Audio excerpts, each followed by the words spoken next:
So, first of all, I want to start off by again thanking the men and women of the Memphis Police Department and make sure our officers know that they are appreciated for all they do for the city of Memphis. You know, it's been a tough week in law enforcement. You know, there were unprovoked and unwarranted acts of violence against my officers and members of the Shelby County Sheriff's Office. We know that dozens of officers and deputies were injured while they were simply trying to secure a crime scene for a TBI investigation. I also want to thank our local, state, and federal partners. When we called you, you came. We all work together in Memphis and Shelby County to ensure safety for our communities and everyone that we serve. So many of you already know that the Memphis Police Department is back to operating on a level 1. And that means that we're back to our normal day-to-day operations. Now, some have asked, why did we go to a level 3? We hadn't gone to a level 3 since the bridge protest. I raised the level 3, obviously, for the civil unrest that we saw occur in our community. We also had a number of unverified and unconfirmed threats to law enforcement and the community.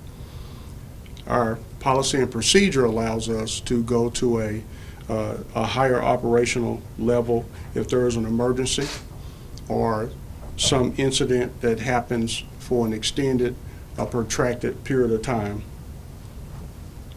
As director of the police department, it is my duty to protect our citizens and protect our officers. And we always work to restore peace. Next, I want to thank the leaders in the Fraser community, our clergy, but I want to especially thank Brandon's mother and father who called for peace. Outside forces were calling for violence and further disruption, but you call for peace and understanding. I want you to know, as the director of police, I appreciate that.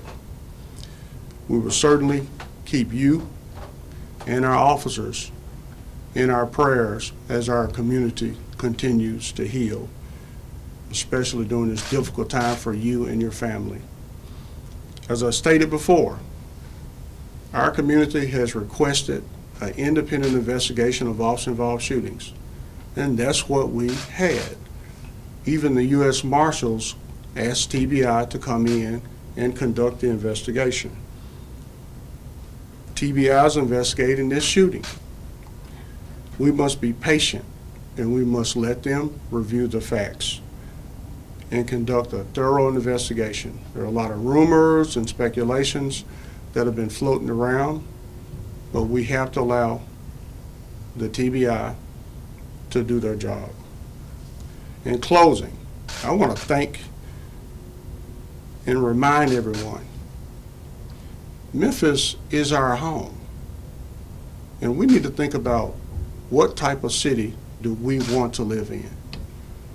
You know, this city I grew up in, went to high school, elementary school. Many of our officers are from Memphis. A lot of them grew up in the Fraser community. They went to high school, college. They're raising their families here.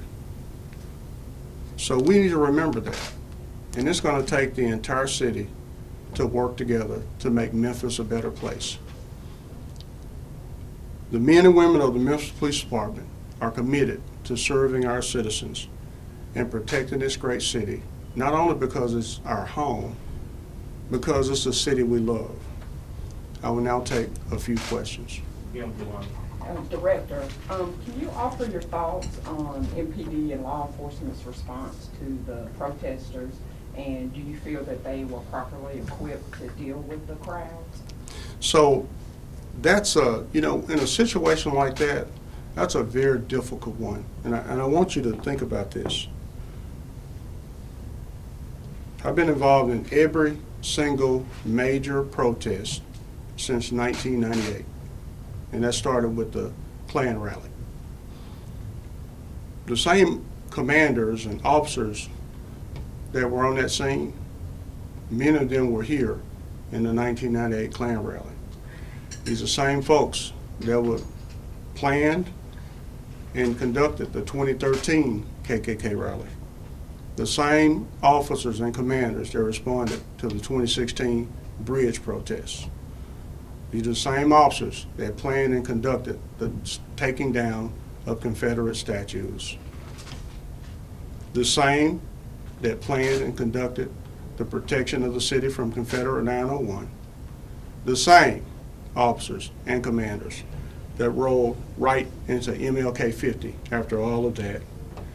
And the same officers and commanders that do Memphis in May, St. Jude Marathon, and hundreds of other events every single year. So I think our officers have been well trained. What's amazing to me is if officers show up in riot gear on every scene, then we're criticized. Officers showed up to protect a crime scene.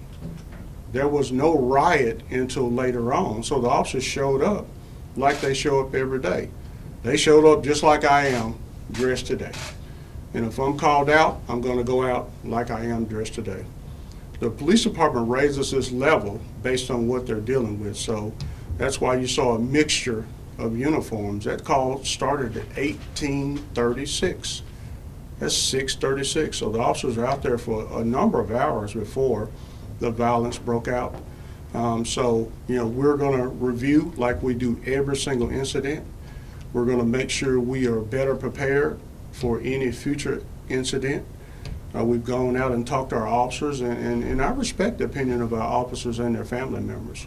We respect them enough to go see them and stand before them and talk to them, and we will get better. So one of my officers I called that was injured, I wanted to check up on him.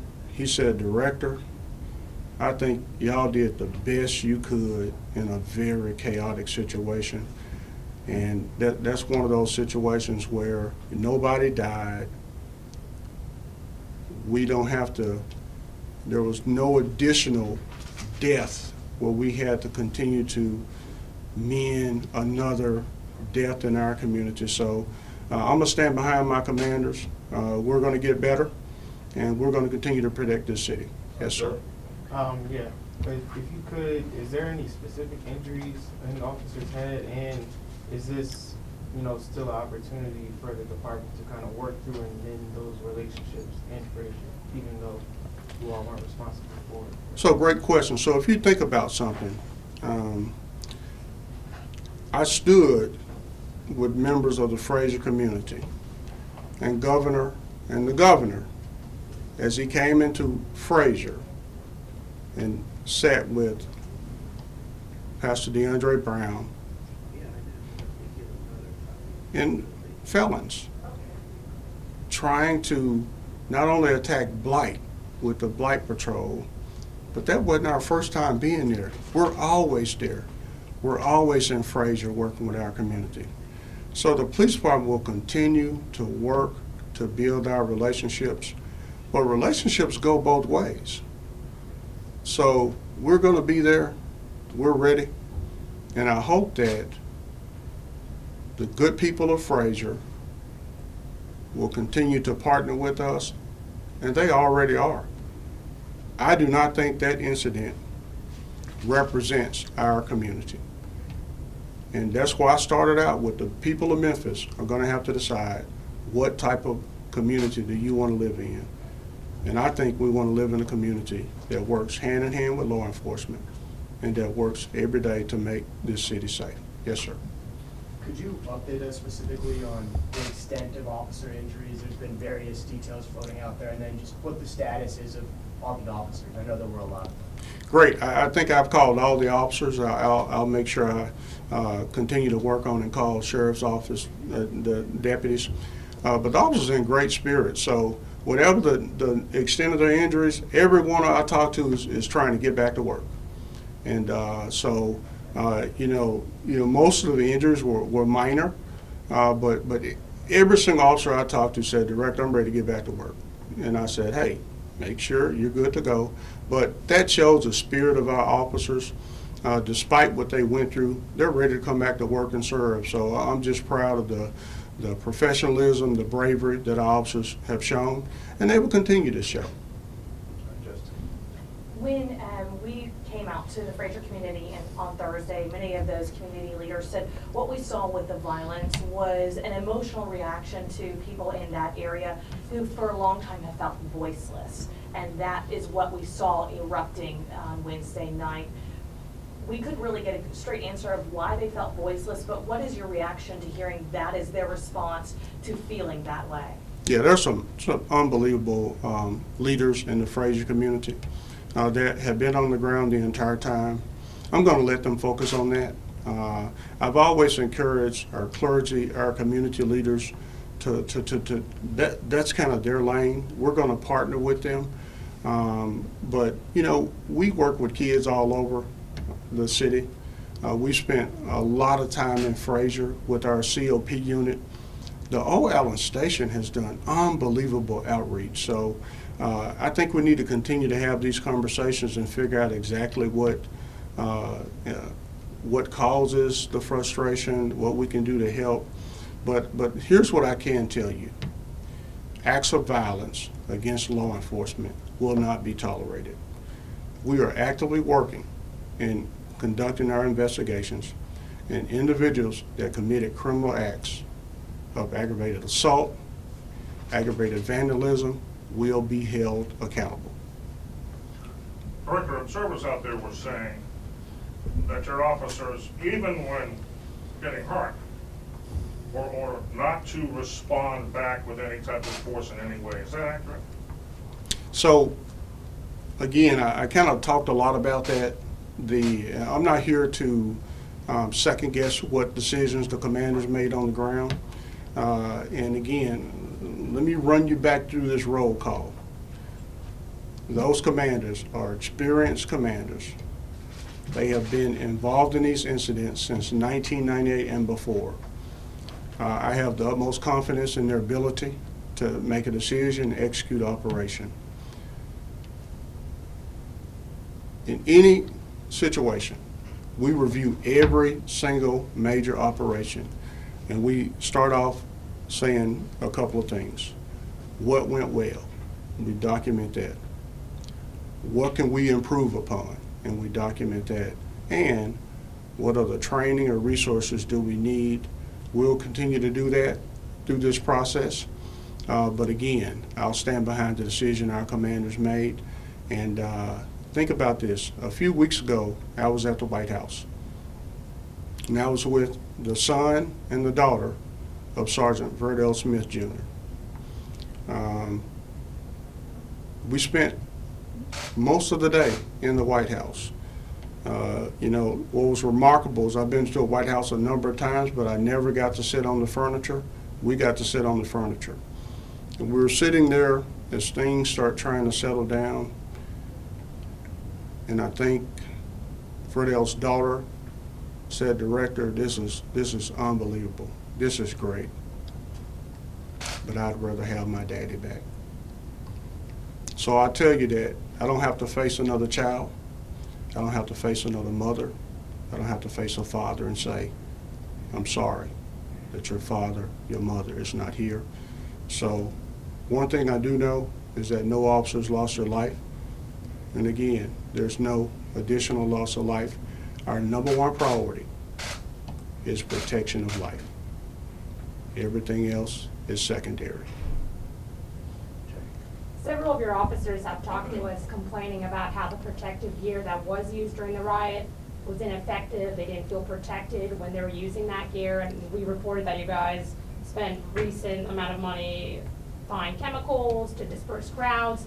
But what are you guys doing to update equipment, riot gear, to make these officers feel safe? Like I said, again, they've been coming to us telling us they don't feel safe with the current riot gear. Well, if you go back to the images that you took while you're on the scene, I've already addressed that. The officers responded as they are right now. And as the event escalated, officers responded in riot gear. So we're reviewing that, as I said. We'll continue to equip our officers and improve. And after every situation, we try to make the next event better. I have personally dealt with this situation again since 1998. And we put equipment in precincts, equipment in cars, but that's one of those very, very extreme, unusual situations where it went from, angry people to folks committing acts of violence. And so here's what I've said to our officers. We're here to hear you. We're here to get better. But again, when we say that the equipment didn't work, no officers died. Some officers received some pretty, severe injuries, but these officers are all ready to get back to work. So I go back to the spirit of the men and women of the Memphis Police Department. I'm proud of what they did, and again, we'll get better and be ready for the next event. I have one more thing. 3 people were arrested the day of the riots. One of the people that was arrested had charges dropped. What do you say to that person? Are other arrests coming? Could other charges be dropped? So we don't handle what happens on the court side. We make arrests, we present evidence and affidavits to the DA's office and the judges make a decision. I will hope that the courts really understand their role in this. I think I've told you that there will be more arrests. Individuals will be held accountable. But I know a lot of people do a lot of things out in front. I try to work behind the scenes, and I definitely look forward to talking to the judge and say, Judge, what could we have done differently to convince you that this was an appropriate charge? And we've already been in discussion with the DA's office, so we'll continue to work with our partners. But again, I just want to close out by, again, thanking the men and women of the MPD. I think that this is a time for calm and peace. And we need to, again, keep not only the officers in your prayers, but the families in your prayers, because there's some still difficult days. There's a lot of work to do in this city. And I think we need everybody involved, and that includes the media. A lot of times, everybody wants to hold me accountable, but I got to hold you guys accountable too, because sometimes y'all do a great job. Sometimes you get things stirred up, and that's not acceptable. We all live in this city, and it should be our goal to make this city better. And I hope that you can partner with me and do your role, because I can't out-talk you. I can't out-broadcast you. I can't interview all the people you interview, but we all have a role, and I hope that we all have the same goal. Thank you.